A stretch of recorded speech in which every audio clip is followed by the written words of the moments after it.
family. Vicki Dillard here for African Diaspora News Channel. Thank you so much for tuning in. Be sure to give us a big thumbs up, and share the broadcast.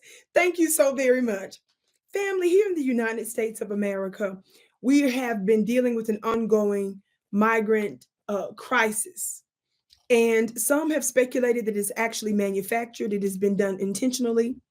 We, foundational Black Americans, some of us Native Americans, Black Americans, whatever title you want to use, have been distressed because billions and billions of dollars have gone to give literal, tangible support to non-citizens, many of which got here illegally.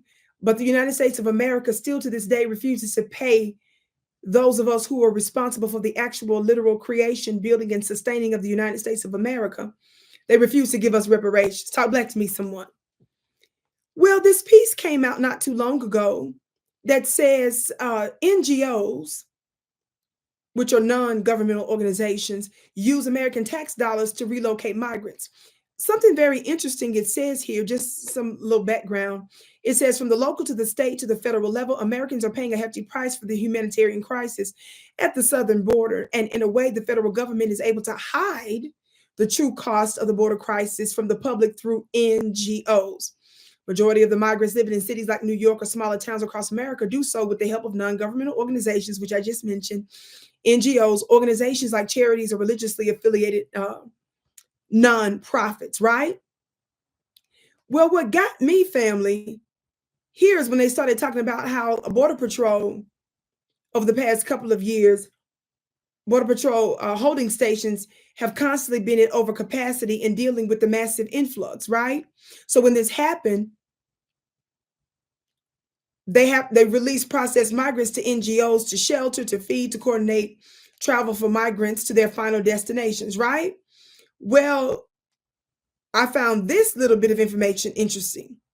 Further on down, it says, according to Forbes, the NGO Catholic Charities USA received $1.4 billion from government support, compared with $1 billion in private donations. Lutheran Immigration and Refugee Service reported more than $93.1 million in U.S. government grants in its 2021 financial statements, making taxpayer-funded grants more than 80% of its total support.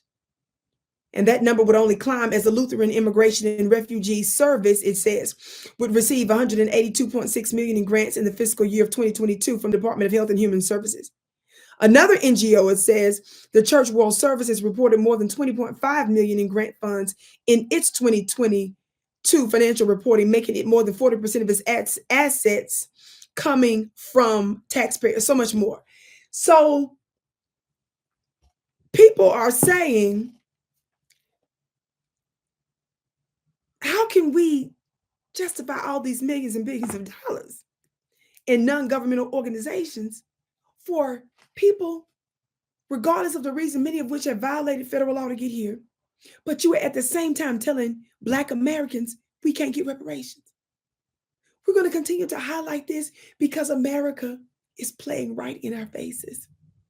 And we will not support a party by giving them their vote, our vote, giving them power to change our condition when they only turn around and change it for everybody else but us, and tell us all of the reasons why they won't do for us what they ought. Beloved, I am so excited about my upcoming Ancestors webinar, where me and my dear brother, Mystic Rod Hayes, he is respected all over the world, are going to be giving you sacred secrets about the Vatican. It doesn't matter whether you're religious or not. That's not the point. Some of the sacred secrets that are held in this particular Vatican City and amongst its clergy have been disseminated all over the world for so many years, but very few people around the world know that they are actually stolen, taken from ancient Black prophetesses. We're going to talk about how we can retake the high throne and how we can become the new world rulers in power on Sunday, November 5th. That's Sunday, November 5th. Mark your calendars and have you and your entire family come. This will absolutely change your lineage. Be sure to go to my website at VickiPlanet.com to register today for Sunday, November 5th. Me and my brother Rod are going to tell you sacred secrets, and we're going to begin to engage in powerful rituals that's going to shape your life. Go to VickiPlanet.com, VICKI Planet.com. I can't wait to see you again.